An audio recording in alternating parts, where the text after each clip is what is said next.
Hi team, I want to give you some tips for professional formatting in Google Forms, which is nice because it's free, but not always the nicest survey software. So I'm in a Google form here, so we're going to give it a title. So we'll call this tips for professional formatting. First thing we want to do is add instructions and thank participants and provide a contact information. So do all that. So I like to do that with, over here I'm going to put add title and description. I'm going to put thank you. Here are some instructions.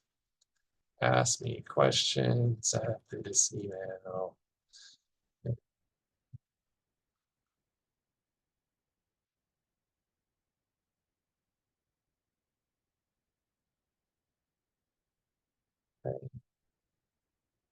Then for each item, I can just push the plus button here or over there. So you're going to have different choices. So short answer, normally we'll do multiple choice. What is your major? Options in TDM, NLM, ERSM, TR. And you can always add this other option, which allows people to fill in the blank. Best practice is to not make these required. So this button down here, we can require things, but in general, we want to make them not required. Let's add the other question or item.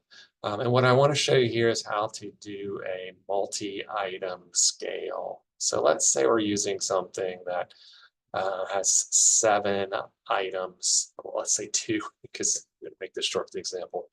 Rather than doing a multiple choice for each one, what you're going to do is a multiple choice grid. Okay. For your columns, this is going to be your answer choices or your scale. So we're going to say strongly disagree, disagree, neither agree nor disagree, agree, and strongly agree. So anytime you have multiple items that use the same scale, use the scale as your columns, and then your rows are your statements. So I love this class.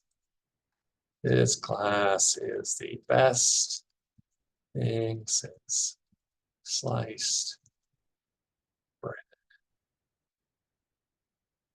I am excited to come to class, etc. So all these things are measured enthusiasm for class or something like that. So that's how you do that. Okay. The other little trick I want to show you is in the formatting piece. My Zoom screen so I can see it. So if we go into settings, okay, first of all, manage how responses are collected. Do not collect email addresses. You can allow editing or not. Usually it's a good idea to limit to 1 response. It's not something I'm going to be checking on you here. Responses is going to be responses, questions. Okay, so far so good. So up here in the top right, hopefully you can see the little paintbrush. I'm going to customize the theme. Okay, so we can choose an image. We can upload one. So maybe you could do the school logo or something. Let's do a tennis image. But nice, a better touch than I prepared would have been to do the school logo or something like that. Okay, and then colors.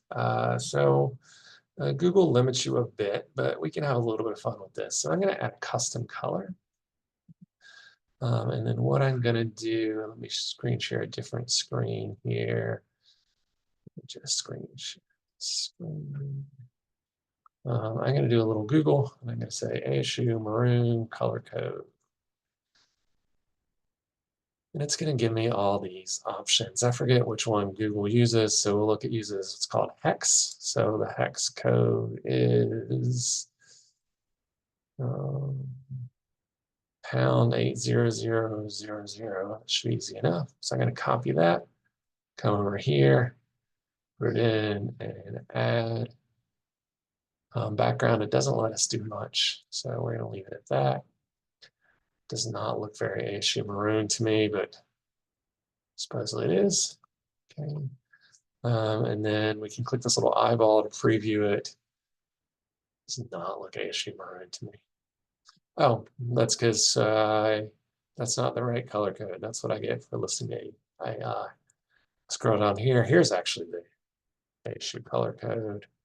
So let's fix that. Okay, so again, I'm going to go to my little paintbrush, add custom, add.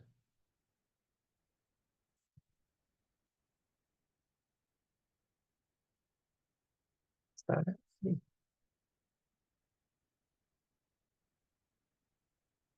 I think that's just a limitation of Google. But anyway, it still maybe looks a little bit better. But you can play with that. Maybe you want to do, let's try issue gold. Let's see if that looks any better. That's my hex. Copy that. Customize theme. Add this. And yeah, you can play with it. Again, it's a bit of a limitation of Google Chrome. Actually, you know what? I forgot. It's actually coming up right. It's hard to see. It doesn't do the background. It's adjusting the background based on that. So anyway, when we get to making images, it's a good skill to have. So you might want to start playing with that just to get used to it. It's a nice way to make it look more professional. Okay.